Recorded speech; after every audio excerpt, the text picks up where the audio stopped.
تقریباً 1400 سال پہلے کا یہ واقعہ ہے اور نصیحت کے لیے بہت عمدہ بات ہے۔ شہر مدینہ میں ایک شخص رہتا تھا جو سڑکوں پہ گاتا تھا، اور وہ اس نے ایک تانپورا ٹائپ کا بنا لیا تھا، ایسے کندھے پہ رکھتے تھے تو ایسے انگلیوں سے اس کو بجاتا تھا۔ بجاتا بھی بہت اچھا تھا اور گاتا بھی بہت اچھا تھا مدینے کی گلیوں میں، اور لوگ سن کے کچھ نہ کچھ اس کو دے دیا کرتے تھے۔ زندگی آرام سے اس کی گزر رہی تھی۔ پھر زندگی اس موڑ پہ آئی جسے بڑھاپا کہتے ہیں۔ بوڑھا ہو گیا تو پھر نہ وہ آواز میں دم رہا نہ وہ ساز میں دم رہا، تو فاقے ہونے لگے۔ کئی وقت ایسے گزر جاتا تھا۔ بڑا پریشان ہوا کہ کیا کرے کیسے کرے، کچھ سمجھ میں نہیں آیا۔ تو ایک دن وہ جنت البقیع جو مدینے کا قبرستان ہے، بالکل مسجد نبوی کے سامنے ہے، چند قدموں کا فاصلہ ہے۔ قبرستان میں عموماً آپ دیکھیں تو سناٹا ہوتا ہے، کون جاتا ہے قبرستان بغیر کسی جنازے کے؟ وہ تنہائی میں قبرستان میں یعنی جنت البقیع قبرستان میں جا کے بیٹھا، اور اس کے بعد وہاں بیٹھ کے اس نے ایسے دیکھا، اس نے کہا کہ اے اللہ، تو نے آواز دی تھی تو میں گاتا تھا، تو نے آواز دی تھی تو میں بجاتا تھا، اور اچھی زندگی پوری گزر گئی۔ اب اس موڑ پہ آ گئے ہیں، اب کہاں جائیں، کس کے سامنے ہاتھ پھیلائیں؟ مولا کچھ تو میری بھوک کا انتظام کرتے۔ یہ باتیں وہ تنہائی میں بیٹھا ہوا اللہ سے کر رہا تھا، وہاں کوئی نہیں تھا، اللہ سے وہ یہ باتیں کر رہا تھا۔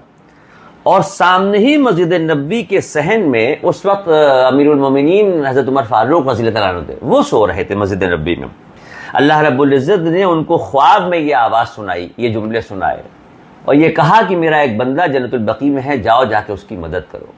وہ ایک دم گھبرا کے ان کی آنکھ کھلی کہ یہ کیسا خواب دیکھا، کیا دیکھا، اور عجیب سے حال میں ننگے سر اور ننگے پیر مسجد نبوی سے نکل کے دوڑے جنت البقیع کے لیے سامنے۔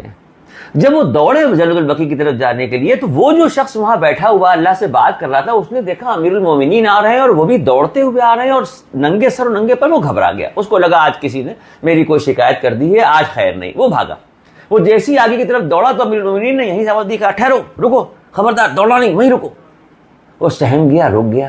یہ حضرت عمر فاروق جب اس کے پاس پہنچے تو اس سے کہا کہ تم بھاگے کیوں؟ تو ڈر گیا، اس نے کہا مجھے لگا کسی نے میری کوئی شکایت کی ہے اس لیے آپ آ رہے ہیں۔ اب جملوں پہ یہاں پہ غور کیجیے گا، باریکیاں دیکھیے گا۔ حضرت عمر فاروق نے کہا میں آیا نہیں ہوں، بھیجا گیا ہوں۔ وہ چونک گیا، اس نے کہا کس نے بھیجا آپ کو؟ میں نے تو کسی سے کچھ نہیں کہا۔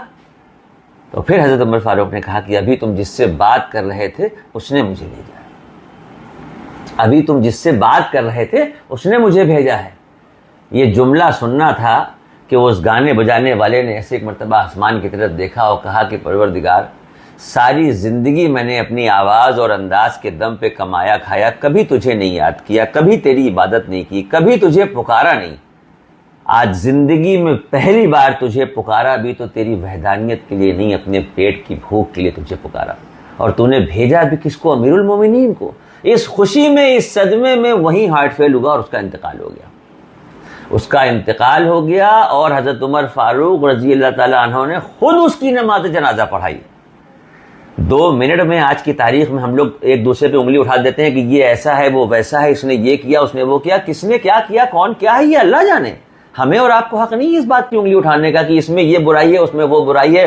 امیر المومنین حضرت عمر فاروق نے نماز جنازہ عبداللہ ابن ابی منافقین کے سردار کی پڑھانے سے اللہ کے نبی کو منع کر دیا تھا کہ یہ منافق ہے، آپ اس کی نماز جنازہ نہ پڑھائیں، اور یہاں وہ آدمی جو گانے بجانے والا ہے اس کی نماز جنازہ پڑھا رہے ہیں۔ تو کس کے کیا معاملات ہیں، ہمیں حق نہیں ہے۔ لوگ کہتے ہیں فلاں آدمی وہ گانے بجانے والا ہے، فلاں آدمی ایسا ہے۔ ارے فلاں کیسا ہے، فلاں کیسا ہے وہ چھوڑیے، ہم خود کیسے ہیں وہ دیکھیے۔ اللہ سے ہر وقت اس بات کی دعا کیجیے، توبہ کیجیے کہ کسی پہ اٹھی ہوئی انگلی ناگوار نہ ہو جائے۔